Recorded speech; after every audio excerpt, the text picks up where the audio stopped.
Imam Masjid Wilayah Persekutuan untuk memberikan penjelasan kepada media. Saya secara sucitanya menjemput Ustaz Ramlan untuk memberikan kenyataan akhbar kepada saudara-saudara sekalian.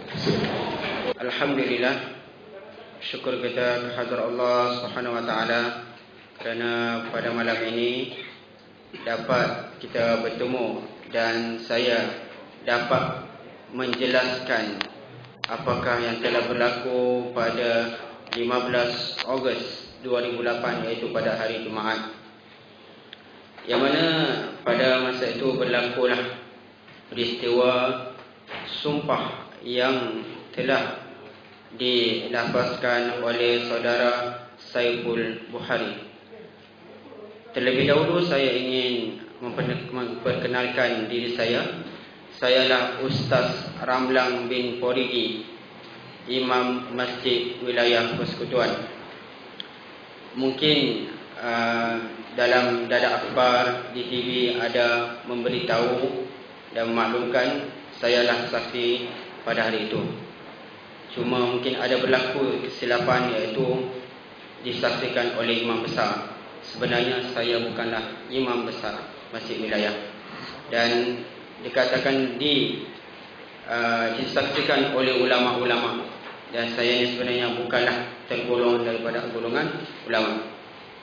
Apa yang saya nak jelaskan di sini, pada hari itu saya diarahkan untuk menghadiri majlis akad sumpah itu, yang mana pada hari itu kami diarahkan oleh orang atasan, seramai 4 orang imam sebenarnya yang menyaksikan sumpah tersebut.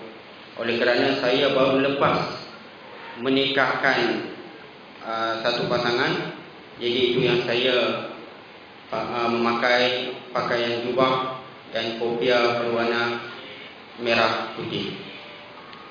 Dan pada hari itu sebenarnya saya diarahkan supaya mendengar sahaja, dan bukan saya yang mengatur apakah teks ucapan ataupun teks sumpah yang akan dilafazkan oleh Saiful Bukhari.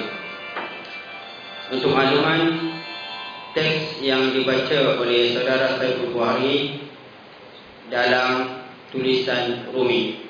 Jadi bila tulisan Rumi ini, lafaz wallahi wabillahi dan berlaku kesilapan dalam sebutan. Oleh kerana tulisan Rumi jadi disebut wa ta'allani, dan di situ saya menegur wa tallahi.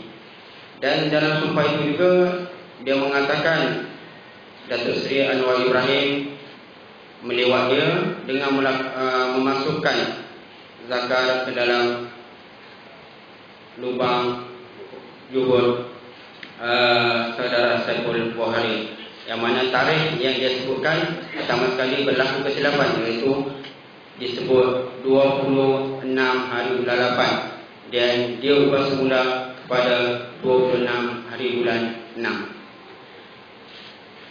Berkenaan dengan sumpah yang telah dibuat oleh saudara Saiful, apa yang saya belajar ialah pertama sekali, sumpah mubahalah ini mestilah kedua-dua pihak yang mana menuduh dan tertuduh hadir.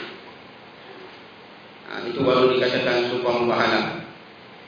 Yang kedua, sebenarnya sumpah mubahalah ini ialah sekiranya mahkamah tidak dapat mencari bukti yang mengatakan Datuk Seri Anwar Ibrahim melewat Saiful Bukhari, barulah dibuat sumpah mubahalah.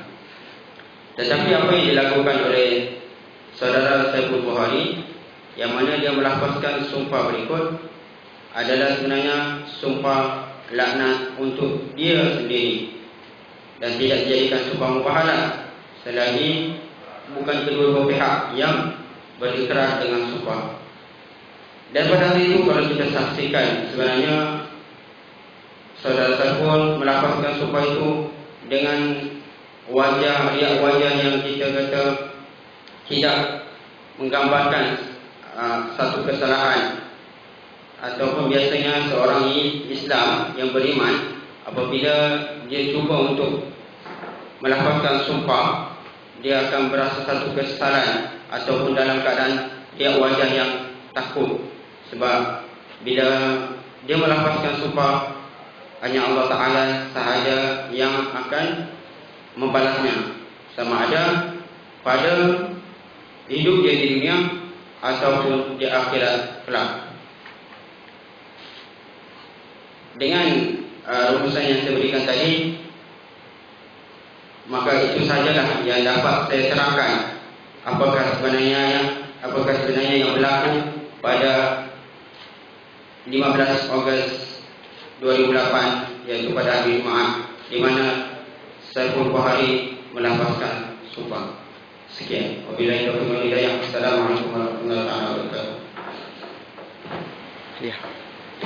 Saudara, satu kemusykilan. Saudara sebagai salah seorang ahli UMNO di salah sebuah cawangan di Perempatan Pau ini, kini berada di Yayasan Aman di pihak Pakatan Rakyat. Apakah faktor yang mendorong saudara untuk maju ke hadapan dan memberi penerangan versi saudara mengenai apa yang berlaku pada 16 Ogos lalu? Boleh saya jawab? Ya.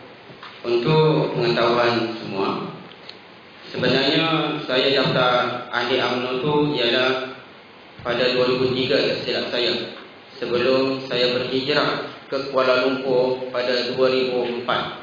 Sebenarnya saya daftar sebagai ahli itu ada pertama sekali kerana nak tolong kawan sebenarnya. Dan daftar itu sebenarnya bukanlah ahli yang aktif atau memegang sebarang jawatan. Saya boleh dikatakan sebagai ahli palsu saja. Dan sebenarnya saya tidak memegang apa jawatan pun sekalipun, dan saya tidak mewakili mana-mana parti atau pihak. Salahkah saudara dipecat di UMNO selepas ini? Ataupun diambil apa-apa tindakan disiplin terhadap saudara? Berkenaan tindakan disiplin sekiranya saya diambil oleh UMNO, saya tidak merasa kesal, sebab saya tidak merasa kesal oleh kerana saya tidak memegang apa-apa jawatan sebenarnya, dan saya tidak ada kepentingan dalam UMNO. Yang mendorong saya membuat pengakuan ini ialah pertama, kalau kita lihat di internet, umpamanya saya dikutuk, dicaci bermacam-macam, yang mengatakan saya ini bukanlah seorang imam, yang mana saya menyamar sebagai seorang imam. Hakikatnya memang saya seorang imam. Dan yang mendorong saya untuk membuat pengakuan ini, saya ingin menjelaskan satu, peranan imam, dan yang kedua, saya nak menjaga, membersihkan imej dan kredibiliti saya juga.